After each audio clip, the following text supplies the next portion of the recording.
कब है शीतला सप्तमी और शीतला अष्टमी, जाने कैसा है माता का स्वरूप। हर साल चैत्र मास की सप्तमी तिथि और अष्टमी तिथि को शीतला सप्तमी व्रत, शीतला अष्टमी व्रत किया जाता है। अलग अलग जगह पर अलग अलग दिन इस व्रत को करने की परंपरा रही है। दरअसल होली जिस दिन जलती है, अगले सप्ताह ठीक उसी दिन यह व्रत किया जाता है। कई जगह होलिका दहन के बाद पड़ने वाले सोमवार को शीतला माता की पूजा हो जाती है और कई जगह शीतला सप्तमी और अष्टमी को शीतला माता की पूजा होती है। इस साल की बात करें तो इस साल शीतला अष्टमी व्रत, शीतला सप्तमी व्रत 21 और 22 मार्च को मनाया जाएगा। कई जगह यह बुधवार और शुक्रवार को मनाया जाएगा। इसी तरह शीतला माता की पूजा करने के साथ ही दिन भर व्रत किया जाता है। ऐसा कहा जाता है कि इस दिन ठंडा भोजन किया जाता है। आज के दिन से खाना बासी होने लगता है, इसलिए बासोड़ा बसोइरा कहा जाता है। आइए जानते हैं कि इस दिन भोग में क्या बनाया जाता है और शीतला माँ की पूजा कैसे होती है। चैत्र माह के कृष्ण पक्ष की सप्तमी या फिर अष्टमी तिथि से एक दिन पहले ही खाना बनाकर रख लिया जाता है।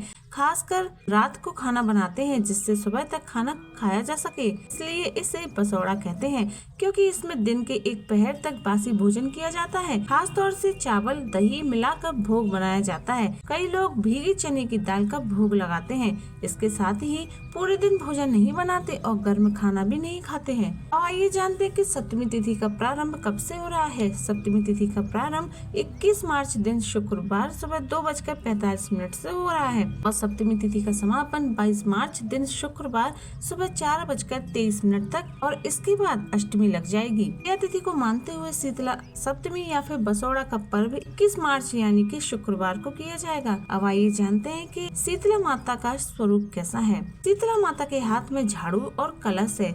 माता की पूजा बीमारी से बचाव के लिए की जाती है। शीतला माता बीमारियों से बचने का संदेश भी देती हैं। देवी के एक हाथ में झाड़ू है जो घर और आसपास के क्षेत्र की साफ सफाई का संदेश भी देती हैं।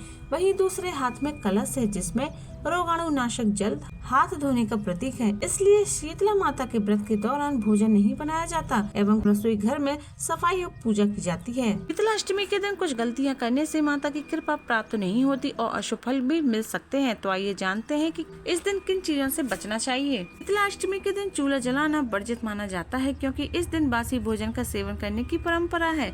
मान्यता है कि इस दिन नियम का पालन करने से माता शीतला प्रसन्न होती हैं और परिवार को रोगों से बचाती हैं। वहीं दूसरी तरफ यदि इस दिन ताजा भोजन पकाया जाता है तो व्रत का संपूर्ण फल प्राप्त नहीं होता और माता की कृपा प्राप्त नहीं होती। इसलिए इस पर्व से एक दिन पहले आपको भोजन तैयार कर लेना चाहिए और उसी का सेवन करना बहुत शुभ माना जाता है। शीतला अष्टमी के दिन गर्म भोजन या फिर चाय का सेवन वर्जित माना जाता है, क्योंकि इस दिन ठंडा और बासी भोजन ग्रहण करने की परंपरा है। मान्यता है कि गर्म भोजन करने से माता शीतला अप्रसन्न हो सकती हैं, जिससे परिवार पर विपरीत प्रभाव पड़ सकता है और रोगों का खतरा बढ़ जाता है। शीतला अष्टमी के दिन यहाँ बताई जाने वाली बातों का ध्यान रखते हैं और इन गलतियों को करने से बचते हैं तो जीवन में सदैव खुशहाली बनी रहती है। जय शीतला मैया।